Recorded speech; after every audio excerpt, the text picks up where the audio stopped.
Hi there. So I've got a question for you, and it's going to sound a little bit weird, but do you believe in unicorns? So I have this whole herd behind me, and it's okay if you can't see their horns. Not everybody can see them at first. Just hopefully, after you've heard what I have to share, you'll see them. These guys work with me in a therapeutic writing program for children with special needs. Therapeutic writing assists writers with a wide variety of diagnoses to accomplish thoughtfully planned goals and really to live their best lives. But if I had to condense everything down into one word that we do, it would be connection. We stay connected to other people now more than we ever have before. And with the help of technology, we are constantly in contact. But are we connected? We know we need to be connected in order to thrive as humans, but developing a deep level of connection just really doesn't come that naturally for most of us. Most of us, myself included, prefer to send a text message rather than to make an actual phone call. Well, horses are hardwired for connection. As prey animals, they have to rely on each other to stay alive, and we can learn from them. So, are you ready to hear the 3 secrets to a possibly life-changing level of connection? It's as easy as ABC: awareness, belief, and communication. So let's take a quick look at awareness. Obviously, when we are around these large and naturally flighty animals, we need to be aware of our physical surroundings. I might be standing here with my back towards them, but I am aware of their intentions because I'm listening with all of my senses. And this is called the language of equus. The horse demands that we are self-aware, and this is where we really find our authentic selves. The second secret, and in my opinion, the most important, is belief. It is no coincidence that this is in between awareness and communication. Belief is the fulcrum, the balancing point that supports both sides.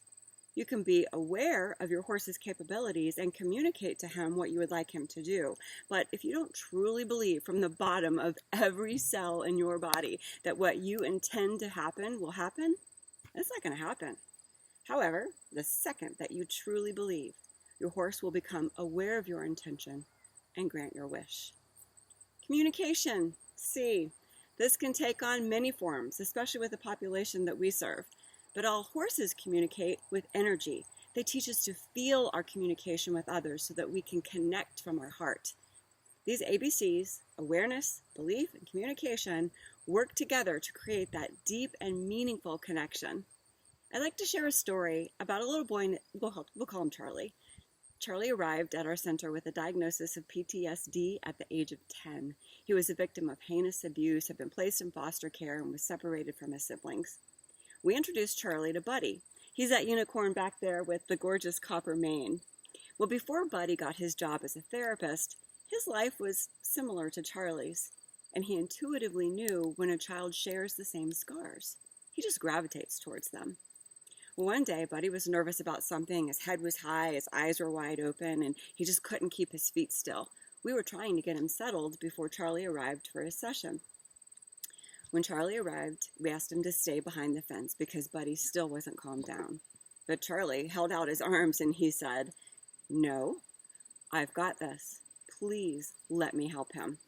And Charlie calmly walked up to Buddy's side, took in a deep breath, and closed his eyes. And as he released the air from his chest, he placed both hands on the horse's side, and he just stood there. After 2 long, silent minutes, Buddy lowered his head, breathed out a loud sigh, and was really fighting to keep his eyes open. When Charlie backed away from Buddy, most of us had tears, of course, running down our cheeks, and one of the volunteers asked, "Would you mind sharing with us what you told Buddy?" And Charlie said, "Well, if you don't mind, that's going to stay between Buddy and me." You see, Charlie was aware of the outward cues of Buddy's distress, and he was keenly sensitive to the fear that Buddy was feeling inside. He believed, beyond a shadow of a doubt, that if he could just get to Buddy, he could let him know that everything was going to be okay. When he touched Buddy with both hands, with his feet firmly grounded, he completed that circuit of energetic communication. He spoke Buddy's language. It was one of the most powerful examples of connection that I have ever witnessed, and we can all benefit for the lessons of the unicorn. We don't even need to have access to a horse. We just need to believe. Thank you.